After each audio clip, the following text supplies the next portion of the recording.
Hello, hello everyone. Welcome back. Today we're going to be talking about the paradox of choice, the fact that we get anxious, overwhelmed, and basically I'm just going to be yapping about the fact that I'm scared of life. I'm scared of change. We all are, but we have to accept it as part of life. And so why am I saying this right now?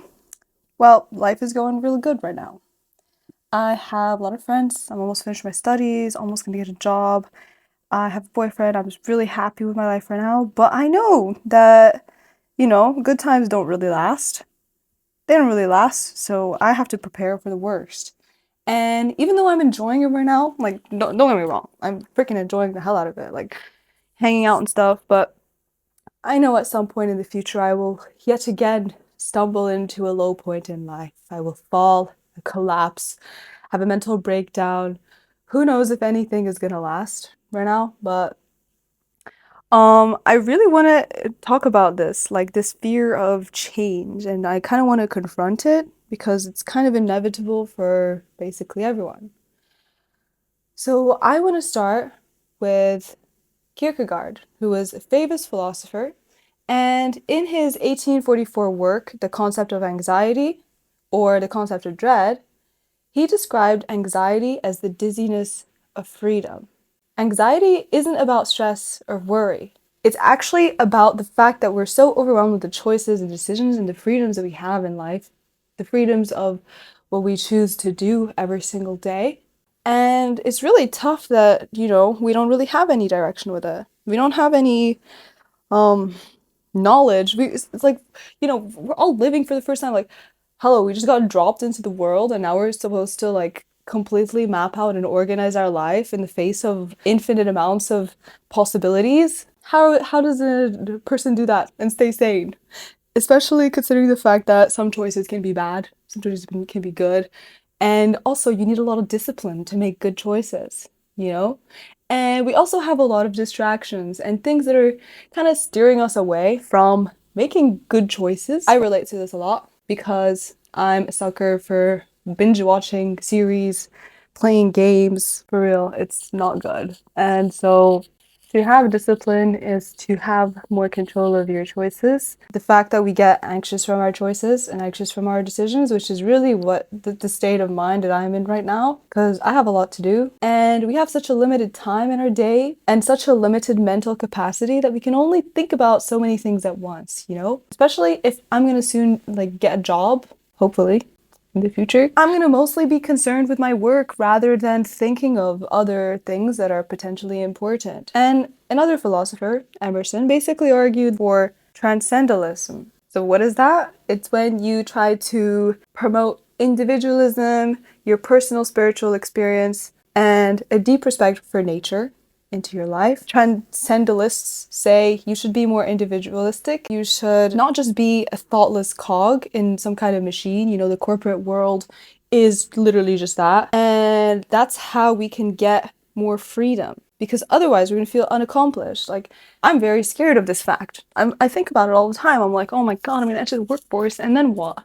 And then I'm just gonna work for someone else and do what with my life? Just for the sake of money? And there's other philosophers who are like, why do you even need money? You don't even need money. Capitalism is just a jail cell. Companies are all lying to you, and branding is just manipulative, in order to extract money from you, and you starting to buy things that you don't need.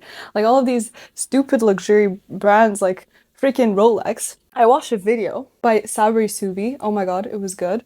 It's pretty good. He was basically going in to investigate Rolex, and what he found out was that they literally manipulate you into thinking that it's more valuable than it is. How? By creating artificial scarcity. They try to make it seem like, oh, we don't have that many watches. We don't have that many watches that are available in all of this. But in reality, they do. They just don't want to give it to you. They want you to spend more money. And that's literally every luxury brand ever. That's literally every luxury brand ever. And then they'll just throw these video ads, shove these video ads down your throat so you're like, oh my God, that looks so good.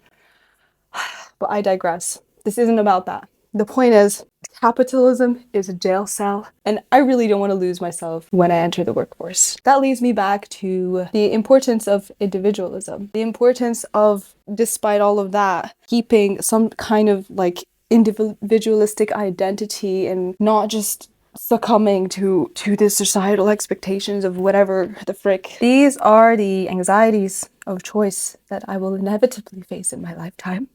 But it's fine, you know, we're all gonna face it, and it's fine. We'll be fine, don't worry. I'm not here to have an existential crisis. I'm here to just talk about the fact that we have to make peace with these kinds of things, right? With the possibility that bad things can happen, that things are not gonna stay the same. Even though in my head, I've always been like, I want to be like a more stable person in the face of change and in the face of all of these things, and stability is the priority. I don't really care about feeling incredibly good or incredibly bad. I just want to be stable. That's really unrealistic because change happens and change is inevitable. And that's what Emerson basically says. And honestly, a nice way to think about change is that it actually makes life meaningful. It makes life interesting. It makes it meaningful, you know? Even though it's comfortable to stay in one place, it won't be an opportunity for growth. It'll end up being quite boring, you know? Emerson argued that if we hold on to stability so tightly, it's actually not very good.